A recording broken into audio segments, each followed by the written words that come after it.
O Novo Império é considerado o último período da história política do Egito Antigo. Foi nesse período aqui em que os Ixos foi invadido, sob o comando do faraó Amoses, tá? A tática dele foi enfrentar os Ixos com as mesmas armas que eles tinham, que no caso eram os carros de guerra. Foi também nesse período que veio essa rainha aqui, ela chegou a ser uma faraó, contudo ela é Hepsen, contudo ela é um pouco esquecida dos escritos por se tratar de uma mulher. Também foi nesse período que os hebreus conseguiram a sua libertação. Como eu falei no slide anterior, no vídeo anterior, quer dizer, os hebreus passaram a ser escravizados no Egito. E aí Moisés teria libertado eles, dando início ao êxodo, certo? Os hebreus saíram do Egito em direção à Palestina. Também foi a partir desse período que os egípcios começaram a utilizar o cavalo e o ferro, conquistaram a Fenícia, a Síria, construíram uma série de obras, uma série de templos que são considerados templos faraônicos. Vocês podem observar aqui alguns exemplos, tá? Que a gente vai ver também mais à frente. E também foi nesse período que foi instituído o monoteísmo lá no Egito. Porque o faraó Amenófis IV, ele cultuava o deus Atom, que é o sol. Tanto é que ele mudou o nome dele para Akenaton, que significa aquele que cultua Atom. Então, durante o período em que ele governou o Egito, todos os egípcios tiveram que aderir ao monoteísmo, só puderam cultuar esse deus, que no caso foi o deus Atom. Quando Amenófis IV morreu e Tutancâmon assumiu o governo, ele restabeleceu o politeísmo, então voltou às crenças, tá? Normalmente os egípcios voltaram aí a cultuar vários deuses. Vocês podem observar a múmia do faraó Amoses, que teria sido aquele que conseguiu expulsar os Ixos. A rainha, que também chegou aí a ser considerada uma deusa. O êxodo hebraico sob a liderança de Moisés. Esse momento aqui seria a travessia do Mar Vermelho, lembrando que eles estavam se dirigindo à Palestina depois de muitos anos de escravidão, tá? Que vocês podem observar, ó, certo?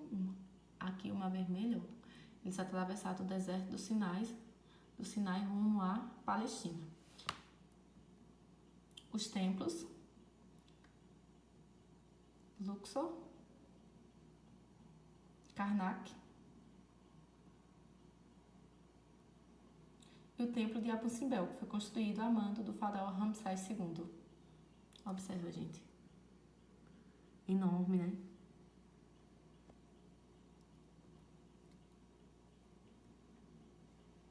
Olha o tamanho. Isso aqui são pessoas, turistas que vão visitar. Gente, é uma obra realmente faraônica.